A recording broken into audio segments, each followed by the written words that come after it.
To all, to all, to all,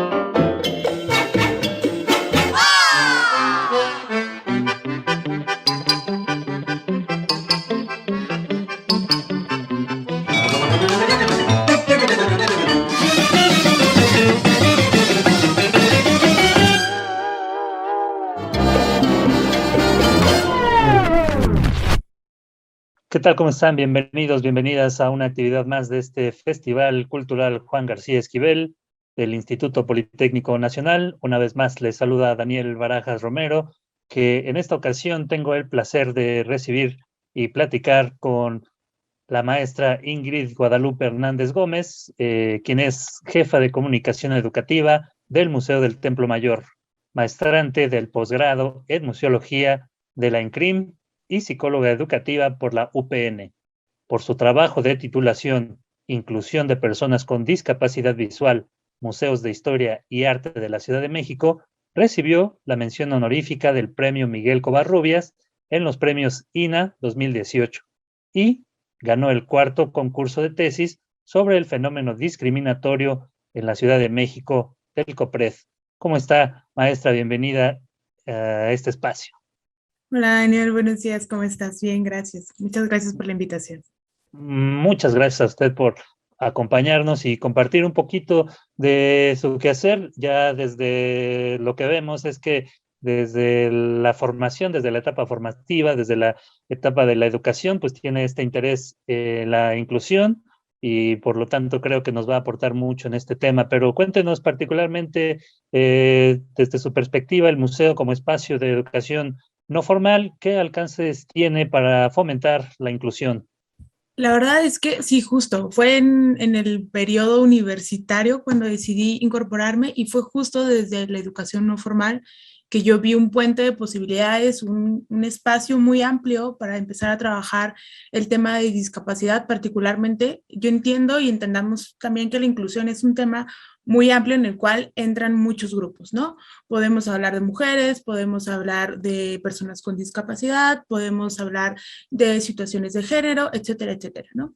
Particularmente yo me dedico a la inclusión de personas con discapacidad y desde ahí es donde puedo hablarles un poquito más respecto a qué sí podemos hacer desde espacios no formales para la inclusión, ¿no?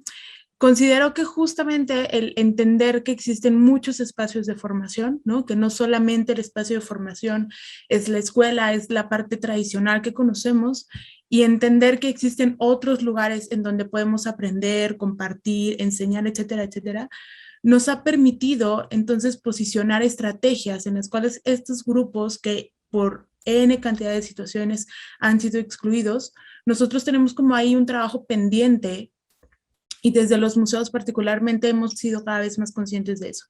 Entonces creo que desde el espacio no formal tenemos una deuda pendiente para incluir a personas con discapacidad. Hemos encontrado formas de hacerlo y hemos empezado a avanzar, a vincularnos con ellos.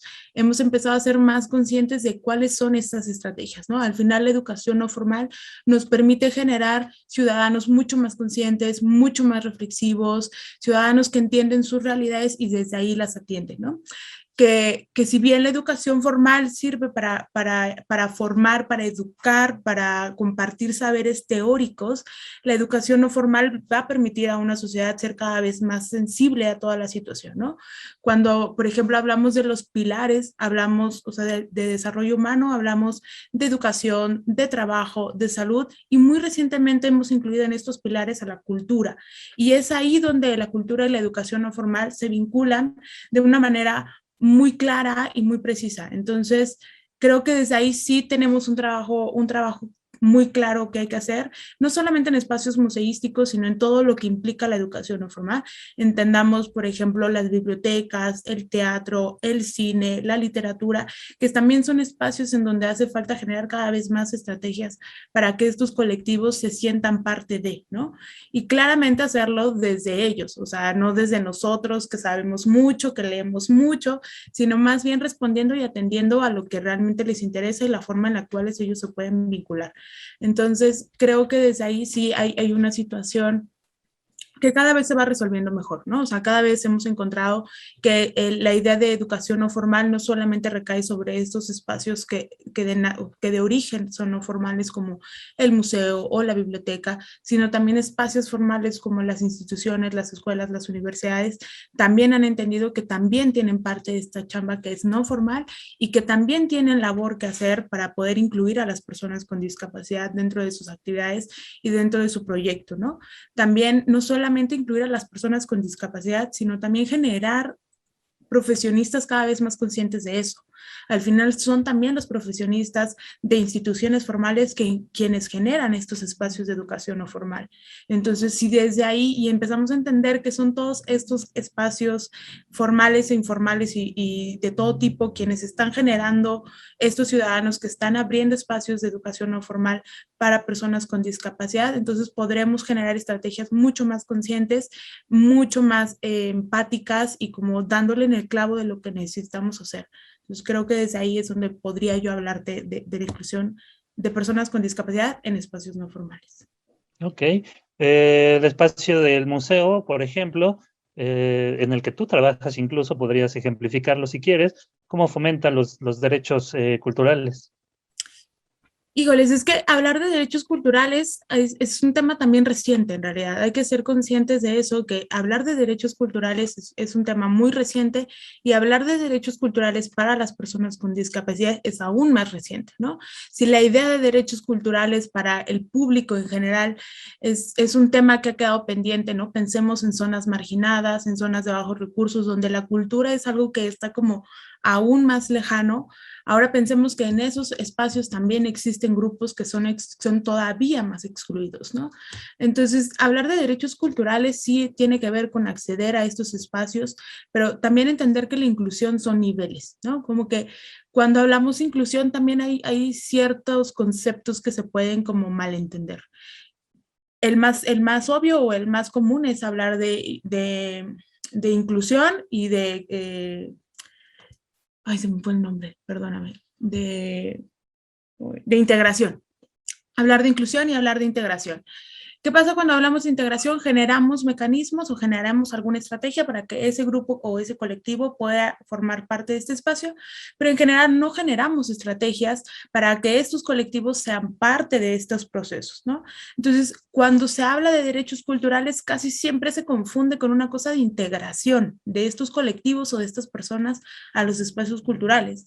Entonces, lo que se hace a veces es que se llevan, por ejemplo, obras de teatro, o se lleva al cine, o se llevan libros, bibliotecas ambulantes, etcétera, etcétera, que tratan de resolver una cuestión de derechos culturales, ¿no?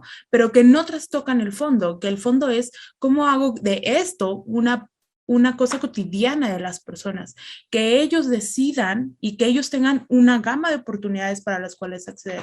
Y entonces ahora hablar de derechos culturales para las personas con discapacidad es aún más complicado, porque no solamente tiene que ver con cómo genero estrategias o abro un espacio para que los colectivos se incorporen a estos lugares, sino además genero estrategias con lo que sé y con lo que tengo para que estas personas realmente puedan convivir con esos espacios y además en ese entendimiento que hay niveles.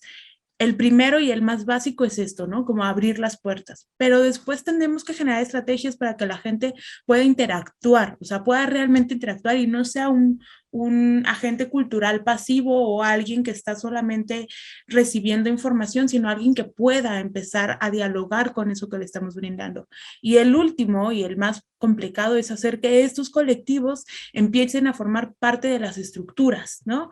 Ya sea de manera temporal o de manera permanente, evidentemente sería lo mejor, en donde las personas empiecen a formar parte de lo que el espacio cultural está generando. Y es ahí donde las cosas se ponen todavía muchísimo más complicadas, ¿no? Desde el espacio del museo es un tema muy, muy, muy difícil porque el museo esencialmente es un espacio visual. Por ejemplo, ¿no? O sea, es un espacio visual, es un espacio que está atendiendo a algo que es primordial que es el patrimonio, ¿no? Pensemos ya sea en el Museo de Historia, en el Museo de Arte, en el Museo de Arqueología, el patrimonio es muchas veces el centro del discurso del museo. Y entonces entender y educar también a las personas que forman parte del museo en que sí está bien y sí tenemos un trabajo ahí de conservación, de cuidado, de protección del patrimonio, pero también tenemos que entender que hay públicos a los cuales tenemos que acercar y tenemos que involucrar en este proceso, ¿no? Entonces, desde el museo, en general, en México, cada vez ha sido muchísimo más evidente esta situación, ¿no? México tiene una situación ahí de deuda con estos colectivos, porque a veces la idea de inclusión se ha reducido a un tema de accesibilidad física, ¿no? Y entonces encontramos espacios que resuelven las cosas con rampas o que resuelven las cosas con un poco de señalética, pero que no están trabajando a fondo, ¿no? Que quizás dentro de este mismo proceso no están involucrando a los colectivos, no están charlando con ellos, no están escuchando sus necesidades y también un poco entender que es un proceso. Al final, imaginemos que es un lugar al que nunca han estado, en el que nunca se han representado y nunca han estado. Y queremos que de la nada lleguen y digan, wow, qué increíble es este lugar, me siento parte de él. Pues no, parte de nuestra chamba ahorita también como espacio museístico es entender cada vez más cómo podemos ir acercándonos poco a poco a ellos y empezarles a mostrar que también nosotros tenemos un interés, ¿no? Y que quizás no sean todas las personas por N cantidad de circunstancias las que quieran involucrarse en el museo, pero que no por eso podemos decir, ah, bueno, no vienen, entonces no voy a hacer nada, ¿no? Sino tendrá que ser un trabajo muchísimo más amplio y en México se ha logrado hacer cosas importantes, creo yo, desde la Comisión Nacional para los Derechos Culturales de las Personas con Discapacidad, se ha logrado hacer un trabajo importante y los museos han tenido que adherirse a esta idea de cómo trabajar con las personas con discapacidad. Y en México sí existe una instancia que está buscando hacerlo de manera independiente, que es la Red de Museos para la Atención de Personas con Discapacidad, que ha buscado de maneras diferentes involucrarse con museos para no solamente generar espacios de inclusión, sino para capacitar a este personal, ¿no? Que al final mucho de ahí se resuelve. O sea, el tema de capacitación es un tema crucial y es un tema en el que yo particularmente estos últimos años y como parte de la maestría me he estado como involucrando cada vez más y es el tema de capacitación, porque al final son las personas quienes generan los espacios, son las personas los que generan las estrategias. Entonces, si entendemos desde ahí, quizás podamos generar mejores formas de vincularnos y de conectarnos con los públicos. Entonces, lo que sucede acá en México es esto, tenemos la Red de Museos para la Atención de Personas con Discapacidad, pero también tenemos un conjunto de personas, de especialistas que cada vez han entendido que parte de su labor es esta, ¿no? Y tenemos grandes ejemplos de museos que están haciendo un esfuerzo, que están empezando a avanzar hacia allá. No vamos a decir que es la única solución ni que es la respuesta y ya han logrado todo, pero sí creo que es importante reconocer que hay un avance en los museos mexicanos de cómo se está atendiendo el tema de inclusión de personas con discapacidad y en general el tema de inclusión, ¿no? También los museos han estado ya trabajando cada vez más con el tema de género, con el tema de exclusión por cuestión de raza, por gustos, etcétera, etcétera, por religión, Entonces, los museos sí están tratando de hacer ese trabajo y particularmente desde Templo Mayor es muy curioso porque Templo Mayor forma parte de estas primeras instancias con las cuales se origina la Red de Museos para la Atención de Personas con Discapacidad hace ya un buen rato. Y de los primeros programas que el Museo del Templo Mayor tuvo ya hace bastante tiempo, eran unos talleres en donde justamente se invitaba a chavos de la Escuela Nacional de Ciegos, que aparte nos queda a la vuelta de la esquina, a que formaran parte de los talleres, que formaban parte de los talleres y de las actividades. Y muchísimo antes de empezar a hablar ya de una red bien estructurada, el museo estaba buscando cómo involucrarlos de una manera consciente, ¿no? No solamente como un público pasivo que iba y tenía una actividad, cortaba, pegaba y se iba, ¿no? Sino tenían un programa de formación muy interesante en donde invitaban a la Escuela Nacional de Ciegos, los chavos participaban de ahí y algunos de ellos llegaron a ser por mucho tiempo voluntarios del museo en un programa que se llama Muxpani, que es un grupo que trabaja música prehispánica, con toques prehispánicos y el uso de lengua náhuatl, y entonces ahí les enseñaba, ¿no? Y entonces como que de manera colectiva se creó este grupo, y por un buen tiempo parte de la Escuela Nacional de Ciegos, algunos de sus alumnos formaron parte de este voluntariado. Y es un poco esto que te estoy diciendo, ¿no? Que es pasar del simple hecho de ofrecer algo a empezar a generar una estrategia donde ellos puedan opinar y puedan generar también estrategias para otras personas que podrían formar parte de su colectivo o no, ¿no? Hay ejemplos de museos donde las personas con discapacidad son quienes están dando una guía, y también hay ejemplos donde tenemos, por ejemplo, en el museo, cuando queremos trabajar algún tema de inclusión de personas con discapacidad, no solamente lo creamos desde nosotros, desde el área de museografía o desde el área de comunicación educativa, desde el área de difusión, sino siempre buscamos de alguna manera involucrarnos con alguno de los colectivos que sabemos que están trabajando y que cada vez son mucho más fuertes en la forma en la que logran entrar y hacerse espacios en la sociedad, y con ellos hemos buscado trabajar y generar estrategias que sean mucho más atinadas, ¿no? Porque al final ellos son los que están entendiendo esa realidad y nosotros no podemos llegar y asumir que lo sabemos todo, ¿no? O sea, al final sí es importante escucharlos, ser muy conscientes de que hay cosas que nosotros, por más que estudiemos, que leamos, no vamos a entender, y que también, y eso lo hace complicado, la experiencia de cada uno es diferente, como la vida misma lo es, ¿no? Entonces, eso también nos abre un mundo de posibilidades de cómo sí podemos lograr hacer un trabajo de inclusión que en algún punto, digo yo, la inclusión tendrá que dejar de existir. O sea, tendríamos que nosotros dejar de hablar de inclusión y empezar a hablar de diversidad, que es quizás el siguiente nivel al cual tendríamos que llegar, ¿no? Porque al final, cuando nosotros hablamos de un proyecto de inclusión, sabemos que ese proyecto va a ser utilizado no solamente por un colectivo, sino que muchas otras personas van a poder sentirse más afines a eso, ¿no? Pensemos, por ejemplo, en una maqueta táctil que le permita a la gente identificar espacios, zonas, texturas, shalala. Eso va a hacer que sí, quizás el grupo de personas con discapacidad visual, o quizás el grupo con síndrome de Down, o quizás cualquier otro colectivo pueda hacer uso de él, pero seguramente si lo pongo en el museo, en el centro, los visitantes van a ir cualquiera sin que no tenga alguna discapacidad visible, va a poder interactuar con él y va a hacer de su experiencia cada vez una experiencia más significativa, ¿no? Mucho más memorable, las cosas van a llegar de mejor manera, el contenido va a empezar a atinarse de otra manera, y va a ser este puente como más simbólico dentro del mismo museo. Entonces, quizás en algún momento la idea de inclusión tenga que ser ya una idea antigua y podamos empezar a hablar de diversidad, de diversidad en la manera en la que enseñamos, pero también la diversidad en la forma en la que las personas aprenden, ¿no? O sea, creer que todas las personas van por el museo así como con el discurso y van viendo todas las cédulas y en el orden en el que nosotros nos imaginamos, y la gente lo va a entender y va a salir, wow, sí, wow, qué gran discurso aventó el museo. Pues seguramente no, ¿no? Quizás haya otras piezas, otros elementos, otra ambientación que a la persona le haga conectar con eso, y es quizás eso con lo que la persona se quede, y está bien, ¿no? Entender que hay muchas experiencias que pueden suceder en el museo y que esas experiencias son válidas, ¿no? Quizás no es por lo que nosotros habíamos pensado, pero eso no invalida la experiencia de las personas. Y desde ahí entonces podamos entender que también nosotros como museo tendremos que ser cada vez más diversos en la forma en la que nos comunicamos y en la forma en la que nos encontramos con esos públicos, ¿no? Creo que desde ahí estamos haciendo un trabajo interesante, y desde el museo estamos buscando hacerlo, ¿no? Al final es un trabajo arduo, es un trabajo complicado, es una cosa que hace tiempo platicaba con unos colegas, que es también una cosa de voluntades, ¿no?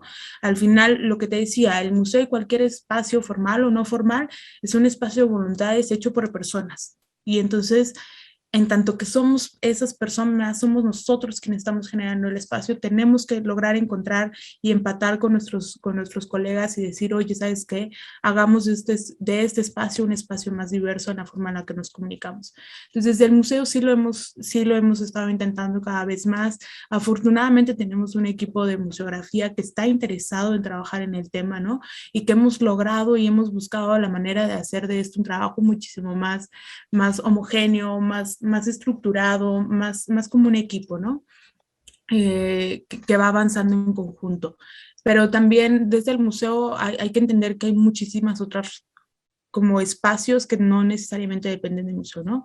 Cuestiones presupuestales, pero también cuestiones que están ajenas a nosotros, ¿no? Como personal que no forma parte del museo, pero que, o sea, que no forma parte de la estructura del museo, pero que forma parte del museo.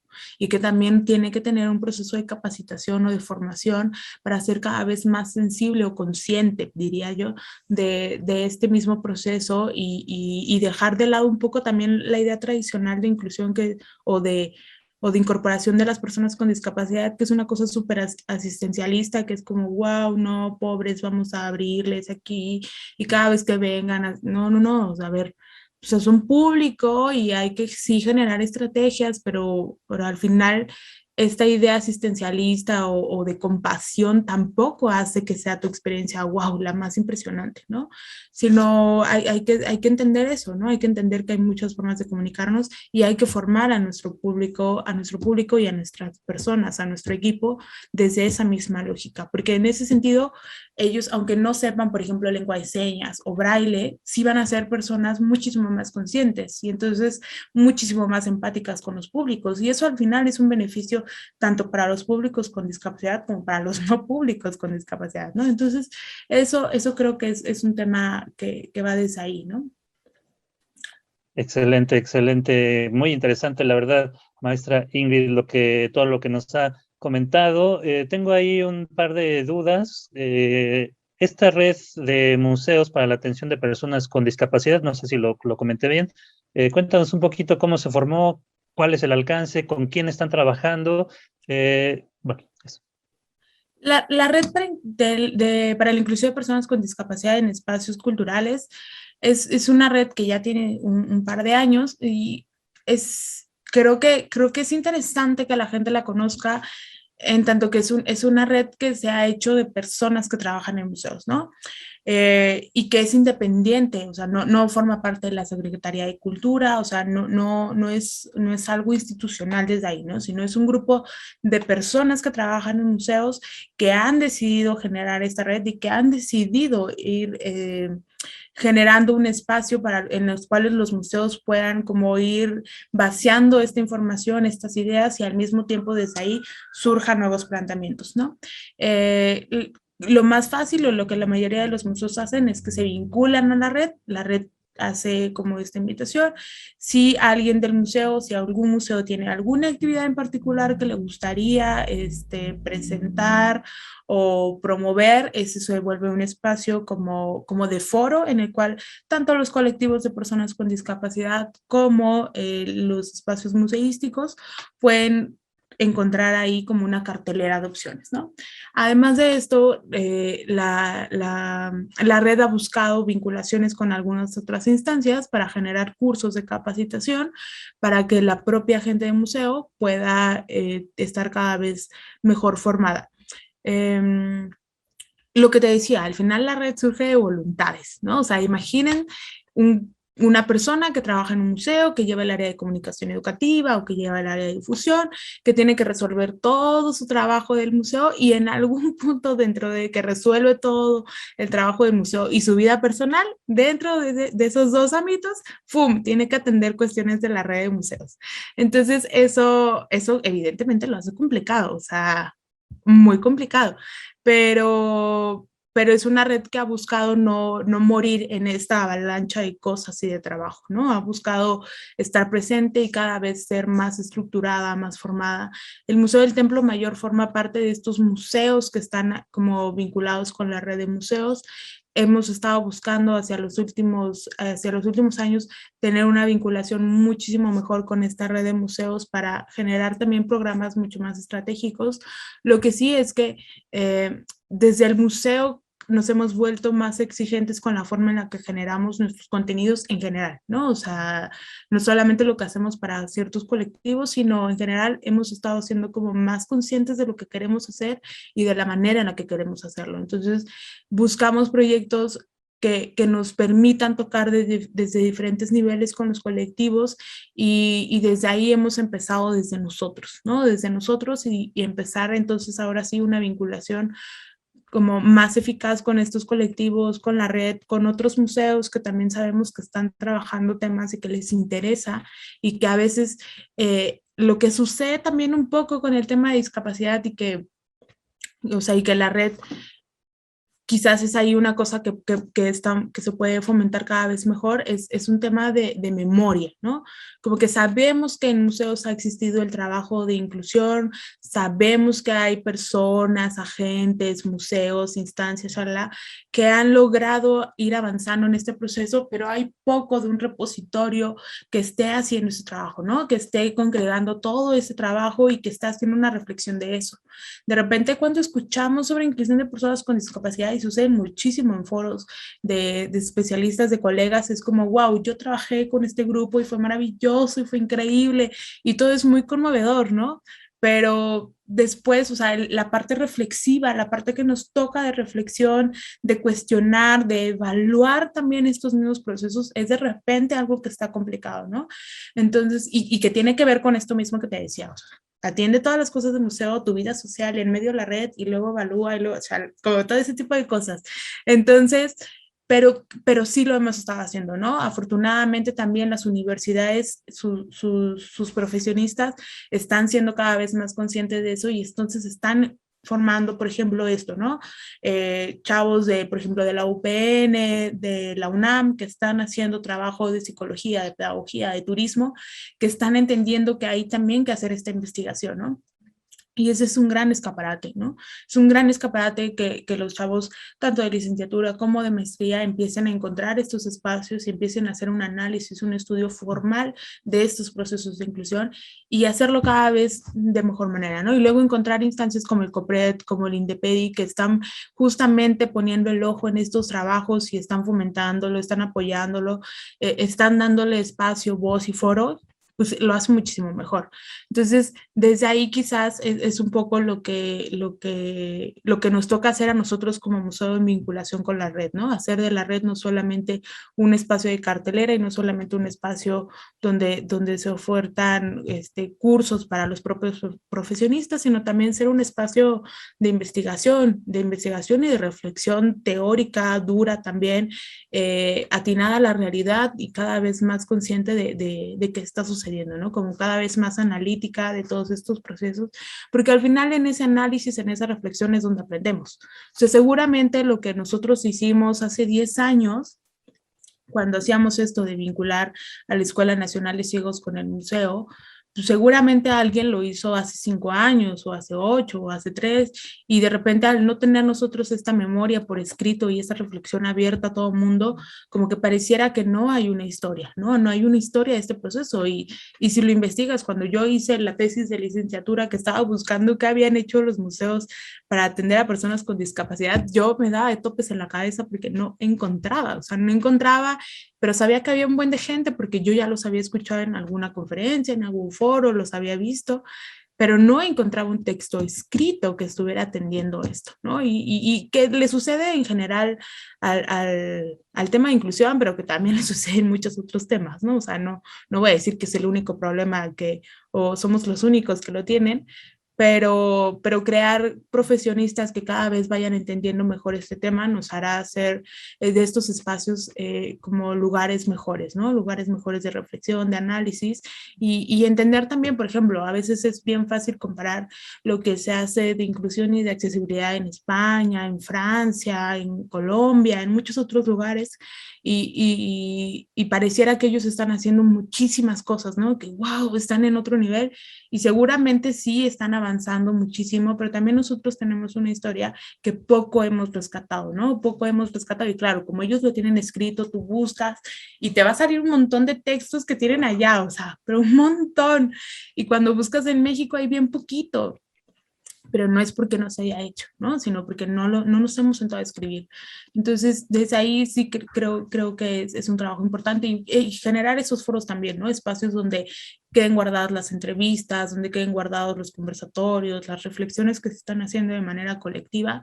Eso también nos permite tener este repositorio cada vez más amplio, a donde las nuevas generaciones de investigadores y de gente de museos y de gente del espacio cultural en general pueda acercarse y pueda decir, mira, Aquí hay un modelo, hay una forma, hay una estrategia y empezar quizás a cuestionar también esos procesos, pero también aplicarlos y adaptarlos, y etcétera, etcétera, ¿no?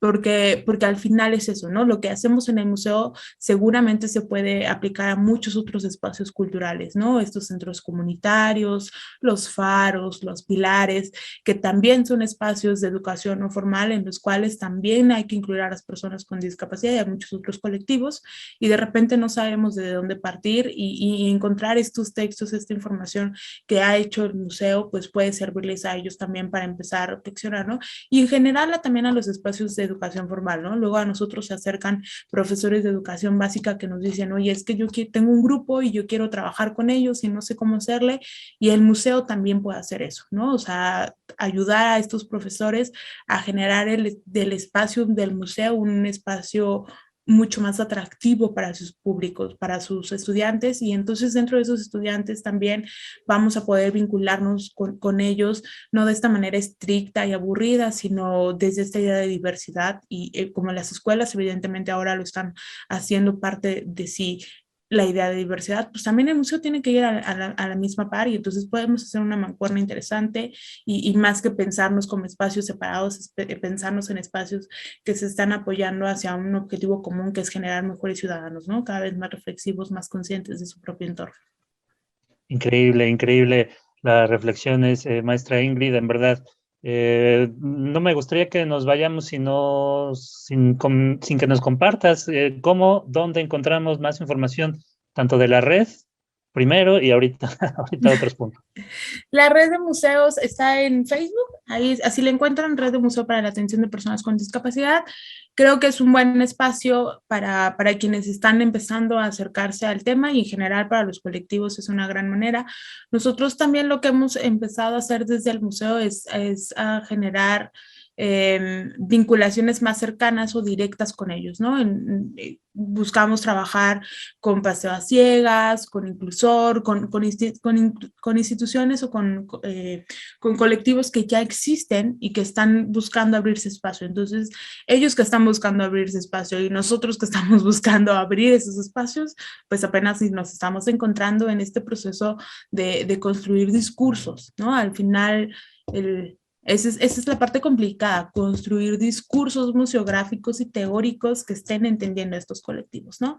Y que a veces se puede volver súper complicado, o sea, súper complicado hacerlo porque el espacio patrimonial es complicado en sí mismo, ¿no? O sea, imagínense Templo Mayor, las estructuras, o sea, ¿cómo paso ahí a alguien? Pues no, hay que generar otros mecanismos que tienen que ver con adaptación y con brindar otras oportunidades para que las personas sigan siendo parte, ¿no? Entonces, la red la pueden encontrar ahí, y creo que es un primer camino para poder vincularse con ellos. La encuentran en Facebook y ellos publican generalmente cuáles son los museos en los cuales pueden ustedes encontrar algunas actividades, talleres, conferencias, charlas, etcétera, etcétera. Y es como un primer camino para irse involucrando, y de ahí seguramente encontrarán cada vez textos que sean más reflexivos, que estén haciendo como este trabajo de cuestionamiento hacia lo que el museo puede hacer como espacio de inclusión. Muy bien, bueno, pues esto responde un poquito a lo que quería también comentarle o consultarle sobre particularmente en el Templo Mayor, cómo se acerca un grupo, hay una oficina, hay un punto especial, o a través de la red, ¿cómo sería? En el museo es directamente con nosotros, directamente conmigo, es con quien se tendrían que acercar. Lo que nosotros hemos tratado de hacer, por ejemplo, o lo que buscamos hacer con ciertos colectivos, y por eso te decía que estamos en este trabajo de ser más conscientes de lo que estamos haciendo, ¿no? Antes era muy fácil como recibir al colectivo y decir, bueno, ok, va a venir un grupo de personas con discapacidad, todos alerta, no sé qué, no sé qué. Y ahora lo que empezamos a hacer es generar un modelo de vinculación. ¿Qué implica este modelo de vinculación con grupos vulnerables? Es que el grupo nos contacta o nosotros contactamos al grupo, y lo primero que hacemos es establecer un diálogo con algunos de sus representantes, ¿no? Ya sea con la persona que dirige el colectivo y con alguno de sus beneficiarios, o con el nombre que ellos decidan poner al grupo de personas que están formando parte de este colectivo. Y en este proceso de vinculación lo que estamos haciendo primero es establecer una primera charla para conocer qué esperan saber del museo, cuáles son las cosas que nosotros tendríamos que saber sobre la situación, sobre la discapacidad, sobre su entorno, sobre su movimiento, sobre lo que a ellos les interesa conocer del museo en particular. Y a partir de ahí, de manera conjunta, estamos construyendo una metodología de visita, ¿no? Entonces no es que digan, bueno, yo voy a llevar a 50 personas y tal, ¿no? No, o sea, a ver, o sea, el museo tiene estas características, ustedes tienen estas necesidades, estos intereses, y entonces ahora lo que vamos a hacer es trabajar en conjunto para construir una estrategia de visita que se pueda ajustar a lo que están buscando conocer y a lo que están buscando vivir, ¿no? Entonces tenemos, por ejemplo, antes de la contingencia claramente, tuvimos la visita de FADI, que es una asociación que trabaja con personas con discapacidad motriz, con movilidad reducida. Y lo que hicimos con ellos fue primero que nosotros acudimos a FADI, ¿no? A una de las instancias de FADI que está en Nezahualcóyotl, que los ha apoyado la Salle en Nezahualcóyotl, y convivimos con ellos un día para ver qué era lo que les gustaría saber, por qué les gustaría visitar Templo Mayor, nos dieron un poco, nos mostraron cuál era su proceso de capacitación de su propio personal, con qué instancias se estaban vinculando ellos para el trabajo formal, para la educación formal, y desde ahí generamos una estrategia que funcionara para el museo, porque al final, si FADI llegaba con la cantidad de personas que llegaban y el museo decía, sí, claro, aquí llegan todos y nosotros mágicamente lo vamos a resolver, seguramente su experiencia no sería igual a la que fue en ese momento, ¿no? Y para nosotros fue además una experiencia de mucho aprendizaje, porque eran aproximadamente unas 35 personas usuarias de silla de ruedas o con muletas, y que tú dices, ¿qué hago? O sea, ¿qué hago si tengo 2 elevadores en el museo donde caben 2 sillas de ruedas? No caben más. Y entonces, ¿cómo desplazo, cómo muevo, cómo coordino, cómo hago que esto suceda y que además suceda dentro de un ambiente normal del museo, ¿no? O sea, lo más fácil sería agarrar, cerrar el museo y decir, el día de hoy, lunes, que no hay nadie, recibimos a este público. No, disculpen, pero no, o sea, la inclusión tiene que ser, esta es la realidad del museo, lo que nosotros tenemos que hacer es cada vez más conscientes, pero este trabajo de vinculación lo hacemos con las personas con discapacidad, pero también lo hacemos con las escuelas, ¿no? Cuando alguien decide reservar su visita, le preguntamos qué quiere ver, por qué quiere verlo, cuál es su grupo, cuáles son sus características, ¿por qué esta misma estrategia no involucrarla en estos colectivos que estamos tratando de hacer? Entonces, lo primero que hacemos es eso, y tenemos la fortuna de que además son colectivos que quieren visibilizar su trabajo, ¿no? O sea, Inclusor quiere visibilizar su trabajo para personas con discapacidad auditiva. Paseo a Ciegas quiere trabajar justamente y visibilizar el trabajo que hacen con personas con discapacidad visual. Y entonces lo que nosotros hacemos es eso, ¿no? Establecer un primer puente, entender sus necesidades, qué es lo que quieren saber, y en conjunto construir una estrategia. Y entonces en ese momento construimos una estrategia fantástica con todo mi equipo para que las personas pudieran ver el museo, los espacios, la zona, los lugares, las temporales. Y claro, fue muchísimo mejor la experiencia, o sea, no fue como, ok, espéreme aquí, 5 en lo que avanzan, en lo que suben en el elevador, nos volvemos locos, no, no, no, o sea, fue una experiencia completamente diferente.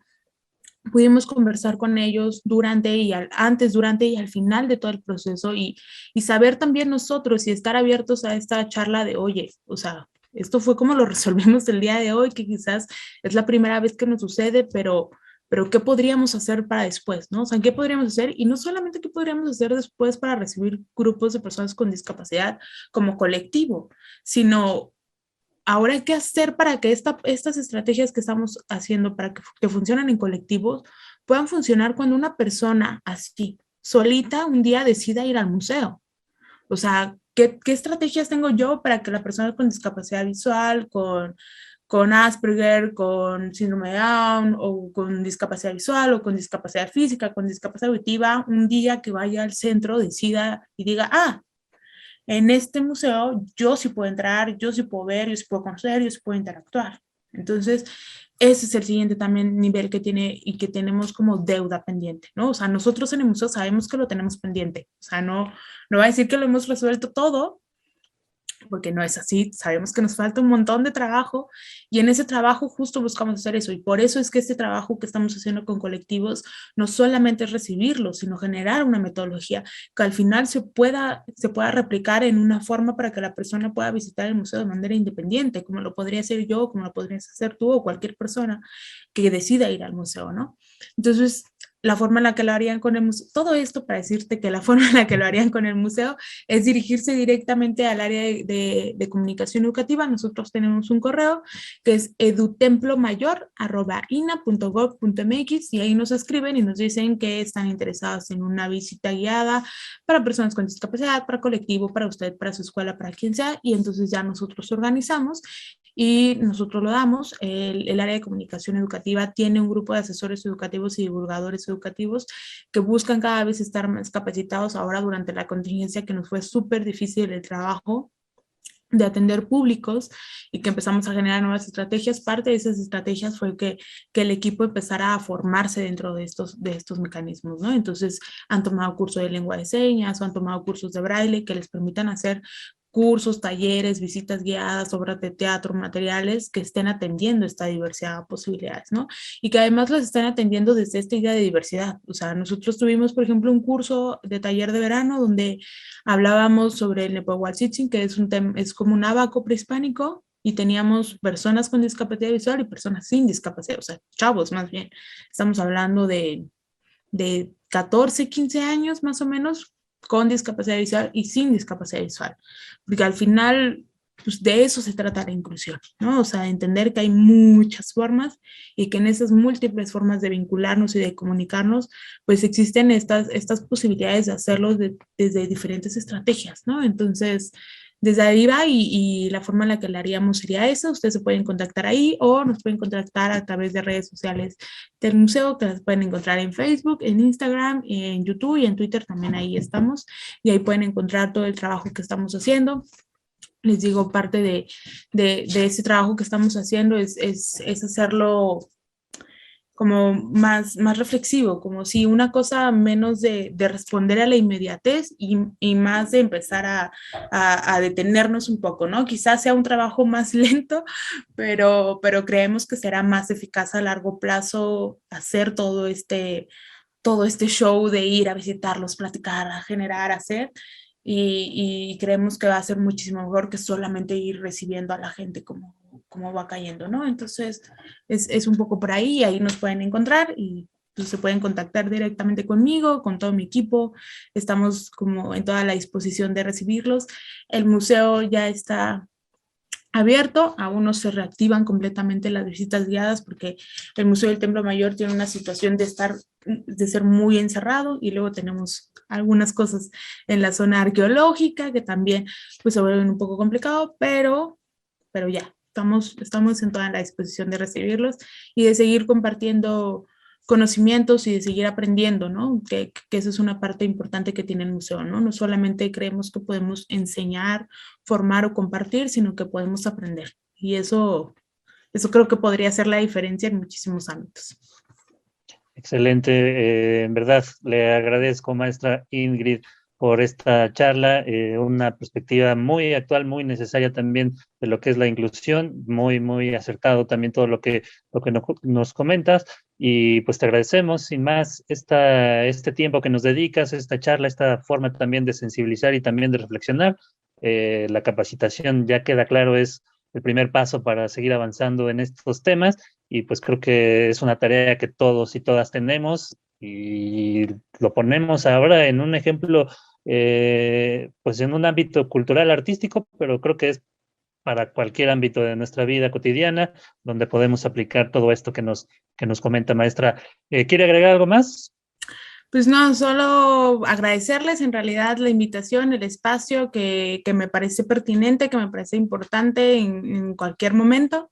Creo que esto que acabas de decir, que es el tema de capacitación y de formación, que tenemos, o sea, de manera individual como responsabilidad, pero también de manera colectiva como un espacio que puede generar y que al final la gente cree en nosotros, ¿no? O sea, pensemos en ustedes como Instituto Politécnico Nacional, pero también el INA es un espacio en el que la gente confía. Entonces, hay que generar estrategias para que la gente pueda ser cada vez más consciente de estos procesos, y entonces creo que este espacio permite eso, ¿no? Visibilizar y hablar de diversos temas, y entonces que la gente que lo está viendo a través de redes sociales, a través de YouTube, pueda entonces de repente hacer clic y decir, oye, claro, o sea, si esto lo está haciendo el museo, si esta estrategia la está haciendo quizás yo en mi escuela, quizás yo, no sé, con las personas con las que me relaciono, la forma en la que me vinculo, pues me puedo hacer cada vez más consciente de esto, porque al final la inclusión es un tema que claramente atendemos desde el espacio cultural, como es el museo, o nosotros desde el Museo del Templo Mayor lo estamos buscando atender, pero al final el tema de desigualdad y de no accesibilidad, de exclusión, es un tema que es como redondo, o sea, cuando la gente va al museo, muchas cosas pasan antes y después de, ¿no? O sea, la experiencia al museo no solamente es cuando la gente compra su boleto, entra al museo y se va, ¿no? O sea, todo el camino que tuvo que hacer para llegar al museo, todo lo que pasó y después para regresar a su casa, eso también forma parte de su experiencia, y en esos dos momentos el museo no puede hacer mucho, ¿no? O sea, como que no podemos hacer tanto, y es más bien la gente en general quien puede hacer este trabajo y quien puede ayudarnos a este trabajo de inclusión, y quizás esta plática y esta forma de vincularnos pueda hacerlos más conscientes, ¿no? Por eso es que parte de lo que hace el museo es que no separa al grupo, sino que la gente está conviviendo, y entonces porque ahí mismo también puede resolver dudas y puede entender esto, ¿no? Esto que, por ejemplo, no voy y jalo a la persona con discapacidad y le digo, no, por ahí no, y la jalo, ¿no? Sino más bien en este proceso soy más consciente, y entonces quizás cuando vaya en el metro y vea a alguien que es una persona con discapacidad, usuaria de silla de ruedas, no voy a ir y voy a agarrar su silla de ruedas que lo va a mover como si fuera un juguete, sino más bien voy a ser más respetuoso y voy a ser mucho más comprensivo y voy a hablar, voy a dialogar, voy a estar dispuesto a eso, porque en el museo esta única experiencia quizás me pudo haber abierto los ojos y las posibilidades de vinculación y de comunicación. Entonces, por eso es que sí creo que hay un trabajo ahí del museo importante de cómo podemos hacer un trabajo de sensibilización y de concientización con el público en general, que va más allá de las puertas o de las cuatro paredes que tiene el museo, pero que lo hace el museo, pero que lo hace también el instituto, el IPN, pero que también lo puede hacer cualquier otra instancia cultural o de educación o de artes o de etcétera, etcétera, ¿no? Pero pues muchísimas gracias. Gracias por la Gracias. invitación, qué gusto. Gracias, el gusto es nuestro completamente. Ingrid Hernández Gómez es jefa de comunicación educativa del Museo del Templo Mayor. Le agradecemos en verdad la participación en este segundo Festival Cultural Juan García Esquivel del Instituto Politécnico Nacional. Agradecemos también a todas las personas que estuvieron presentes en esta charla, y les invitamos a que sigan en contacto en las redes sociales, tanto del Templo Mayor, por supuesto, como de Cultura IPN, y también para que sigan el resto de las actividades que este festival tiene para todos y todas. Nosotros nos despedimos por el día de hoy. Muchas gracias. Yo soy Daniel Barajas. Gracias a Benjamín. Gracias nuevamente, maestra Ingrid Hernández Gómez, y pues sigan conectados con IPN Cultura. Hasta luego.